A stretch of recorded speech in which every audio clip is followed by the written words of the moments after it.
उमंगपुर गांव में कल्याणी अपनी 8 साल की बेटी दिव्या के साथ रहा करती थी।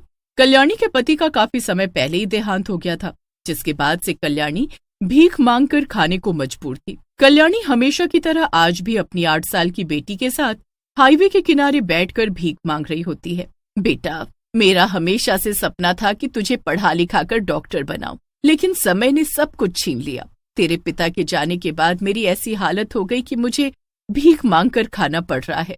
कोई बात नहीं माँ, आप चिंता न करो। आपकी ये बेटी जरूर बड़ी होकर बड़ा नाम बनाएगी और आपको किसी चीज की कमी महसूस नहीं होने दूंगी। हम दोनों हमेशा एक दूसरे के साथ एक दूसरे की ढाल बनकर रहेंगे, ये वादा रहा। मेरी बच्ची, कितनी समझदार हो चुकी है तू। कल्याणी हर रोज सुबह अपनी बेटी के साथ हाईवे के किनारे जाकर बैठ जाती और आने जाने वाले लोग कल्याणी और उसकी बेटी पर तरस खाकर उसे कुछ पैसे दे दिया करते। ऐसे ही पिछले कुछ महीनों से चल रहा था, लेकिन एक रोज कल्याणी अपनी बेटी के साथ हाईवे के किनारे बैठी होती है और दिव्या खेल रही होती है। बेटा दिव्या, कितनी बार कहा है वो बॉल सड़क पर मत फेंको, कोई गाड़ी आएगी तो बॉल कुचल देगी। मैंने उधर जानबूझकर नहीं फेंका, वो खुद चली गई है माँ। रुको, मैं अभी लेकर आती हूँ। नहीं दिव्या, मैं तुझे दूसरी बॉल दिला दूंगी। मत जा, सामने से गाड़ी आ रही है। दिव्या, मैं कहती हूँ रुक जा। इतना कहकर जैसे ही कल्याणी अपनी बेटी को बचाने के लिए आगे बढ़ती है, दोनों माँ बेटी एक ही गाड़ी के नीचे आ जाते हैं और उसी वक्त दोनों की मौत हो जाती है। गाड़ी वाला जब अपने कार के नीचे 2 लोगों को कुचला हुआ देखता है तो वो भी वहां से फरार हो जाता है। वहां लोगों की भीड़ जमा हो जाती है और उसके बाद वहां पुलिस आ जाती है। इसके बाद दोनों का अंतिम संस्कार किया जाता है। अब इस हादसे के करीब कई सालों बाद। अरे अमन की माँ, सुनती हो? कब से तुमसे खाना मांग रहा हूँ, लेकिन तुम हो कि मुझे खा भी नहीं दे रही हो। अरे ला ही तो रही हो खाना, कितना चिल्लाते हो तुम। इतना कहने के बाद सुलोचना अपने पति को खाना लाकर दे देती है। महेश भी खाना खाते हुए अपने बेटे अमन के बारे में सुलोचना से पूछने लगता है। अरे भाग्यवान, तुम्हारा बेटा कहाँ है?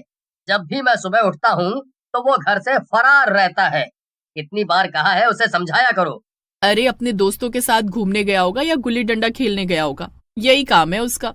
एक लौता है तो तुमने उसे सर पर चढ़ा दिया है। कितनी बार कहा है उसे समझाया बुझाया करो। उसका बाप अमीर नहीं है, बल्कि एक गरीब ही है जो पिछले कई सालों से संघर्ष कर रहा है, और वो खुद भी कितनी मिन्नतों के बाद हुआ है। अब तुम्हारा बेटा है तो जिद्दी तो होगा ही ना तुम्हारी तरह। मुझे कुछ कहने की जरूरत नहीं है, अपने बेटे को खुद संभालो। मैं घर संभालूं या तुम्हारा बेटा? महेश इतना कहकर अपने काम पर निकल जाता है।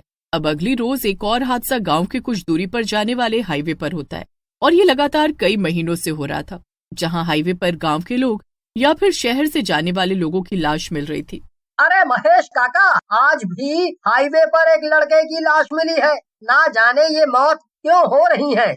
हाँ, मुझे भी सुनने को मिला है, और ये सिलसिला तो काफी समय से चल रहा है। गांव वालों को बस कुछ महीनों से यही सब देखने को मिल रहा है। हाँ, सही कह रहे हो काका। गांव के लोग ना सही तो शहर के लोग भी उसी हाईवे पर मरे हुए मिलते हैं। ना जाने कौन मारकर फेंक जाता है। ये कोई भूत प्रेत चुड़ैल का साया है उस हाईवे पर। एकदम पते की बात कही है काकी आपने। अब हाईवे ही तो है, भूत प्रेत लोगों को मारे या कोई राह चलता गाड़ी वाला किसी को उड़ाकर चला जाए, किसे पता लगेगा। दिन ब दिन हाईवे पर गांव वालों को मौत की खबर सुनने को मिला करती। अब गांव वालों के लिए तो ये आम बात हो गई थी और गांव वाले इन सब बातों में इतनी दिलचस्पी भी नहीं ले रहे थे। वहीं एक रोज देर शाम तक जब अमन घर नहीं आता तो सुलोचना काफी ज्यादा परेशान हो जाती है। तभी महेश काम से लौटता है और अपनी पत्नी सुलोचना को परेशान देखकर सुलोचना से कहता है। क्या बात है भाग्यवान, आज तुम मेरा इंतजार कर रही हो, वो भी इतना परेशान चेहरा लेकर। सब ठीक तो है ना? जी बिल्कुल भी नहीं, सुबह से अमन घर नहीं आया है, न ही उसका फोन लग रहा है। मुझे तो समझ नहीं आ रहा वो कहाँ चला गया। उसके दोस्तों से भी पूछा ही, पूरा गांव ढूंढाई, लेकिन वो कहीं नहीं है। ये क्या कह रही हो तुम? अरे ये लड़का भी ना जाने कहाँ चला गया है। महेश जैसे ही अमन को ढूंढने जा ही रहा होता है, तभी सामने से गांव वाले अमन को कंधे पर लादे लेकर आते हैं और उसे नीचे रख देते हैं। अमन अब इस दुनिया में नहीं रहा था। दरअसल उसकी लाश गांव वालों को हाईवे पर मिली थी और वो उसे घर लेकर आते हैं। ये क्या हो गया? ये क्या हो गया मेरे बेटे के साथ? ये सब किसने किया? हे भगवान, मैं तो लुट गई, बर्बाद हो गई। गोपाल, ये बोलता क्यों नहीं? किसने किया मेरे बेटे के साथ ये सब, और कहाँ से उठाकर लाया है तू इसे इस हाल में? ये बोलता क्यों नहीं? अमन बेटा, अपने पिता से बात तो कर। हिम्मत रखिए महेश काका, इसे हम हाईवे से उठाकर लाए हैं।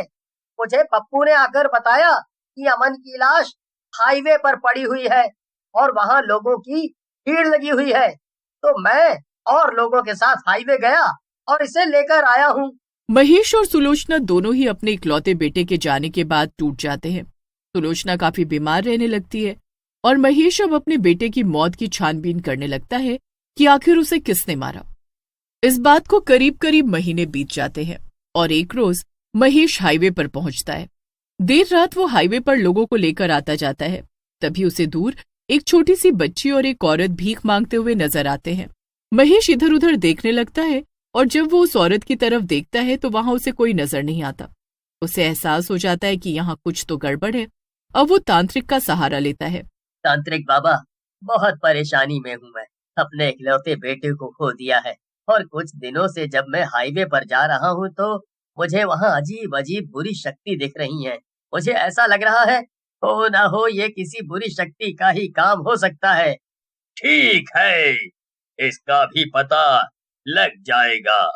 तुम चिंता ना करो। कल तुम रात के 12 बजे यहाँ उपस्थित रहना। मैं उसका पता जरूर लगा लूंगा जिसने तुम्हारे बेटे को मारा है। अब अगले ही दिन महेश खाना पीना खाकर रात के वक्त तांत्रिक के पास पहुंचता है। तांत्रिक भी पूजा पाठ अनुष्ठान करके ये पता लगाने की कोशिश करता है कि महेश के बेटे अमन की मौत कैसे हुई। कुछ देर में उसे पता चल जाता है कि अमन को एक बुरी शक्ति ने मारा है और वो उस बुरी शक्ति को अब अपने पास बुलाने लगता है। और कुछ देर बाद एक बुरी शक्ति वहां प्रकट होती है जो अपनी बेटी के साथ थी। महेश उस चुड़ैल और उसकी बेटी को देखकर हैरान रह जाता है। क्यों मारा? ये तो खुद इसे क्यों नहीं पूछ लेते? जरा इसे देखकर तुझे नहीं लगता ये कुछ ज्यादा ही परेशान हो गया है मुझे देखकर? कुछ सालों पहले हाईवे पर मेरी गाड़ी के सामने एक औरत और एक बच्ची अचानक सामने आ गए थे, जिसके बाद मैंने जब तक ब्रेक लगाया वो दोनों मेरी कार से कुचले जा चुके थे। इसका मतलब कि तुम्हारे हाथों घोर पाप हुआ है, जिसका अंजाम तुम अपने बेटे को खोकर भुगत रहे हो। उस दिन मैं अपने दोस्तों के घर से लौट रहा था। मैंने काफी नशा कर रखा था। मुझे ठीक से कुछ दिखाई भी नहीं दे रहा था और मेरे दोस्तों ने मना भी किया कि मैं गाड़ी ना चलाऊं। फिर भी तू गाड़ी चलाकर बिना किसी की जान की परवाह किए अपनी गाड़ी लेकर बाहर निकल चुका था। हाँ, जब मैं गाड़ी चला रहा था तो मुझे ढंग से कुछ नजर भी नहीं आ रहा था, लेकिन अचानक मेरे सामने बच्ची आती है और उसके बाद उसकी माँ। जब तक मैं ब्रेक लगाता तब तक वो दोनों ही मेरी गाड़ी के नीचे आ चुके थे और जब मैंने आगे गाड़ी रोकी तो वो दोनों उसी वक्त मर चुके थे। मैं चाह कर भी कुछ नहीं कर सकता था क्योंकि पीछे से आ रही गाड़ियां रुक चुकी थी और लोग मुझे उसी वक्त मार डालते अगर मैं अपनी गलती कबूल कर लेता तो। लेकिन तुम्हें इसके लिए माफी तो मांगनी चाहिए थी। तुमने माफी क्यों नहीं मांगी? मुझे क्या पता था इतने सालों बाद ये सारी चीजें लौट कर आएंगी। भगवान, मुझसे गलती हुई तो थी, लेकिन मेरे बेटे को छीन कर मुझे इतना बड़ा दुख देने की क्या जरूरत थी? तो तुम्हें आज अपने बच्चे को खोने का दर्द पता चल रहा है। इस तरह मुझे भी अपने बच्चे को खोने का दर्द उस वक्त हुआ जब तेज रफ्तार गाड़ी उसकी तरफ बढ़ रही थी और मैंने जब उसे बचाना चाहा तो तुमने मुझे भी कुचल दिया। कुछ दिनों पहले वो वही कार लेकर घूम रहा था जिससे तुमने हम दोनों माँ बेटी को कुचला था। जब मैंने उसका पीछा किया तो मुझे तुम्हारे बारे में पता चला और अक्सर ही वो गाड़ी मुझे हाईवे पर नजर आ जाया करती। एक रोज मैं भीख मांग रही थी और तुम्हारा बेटा गाड़ी से निकलकर मुझे भीख देने आया। उस वक्त मैंने उसे मार डाला और मेरा सालों पुराना बदला पूरा हुआ। महेश को अब अपने किए का पछतावा आज हो रहा था, लेकिन उसने ये सब जानबूझकर नहीं किया था। उसकी इतनी गलती थी कि वो नशे की हालत में गाड़ी चला रहा था और सामने कल्याणी और उसकी बेटी आ गए थे।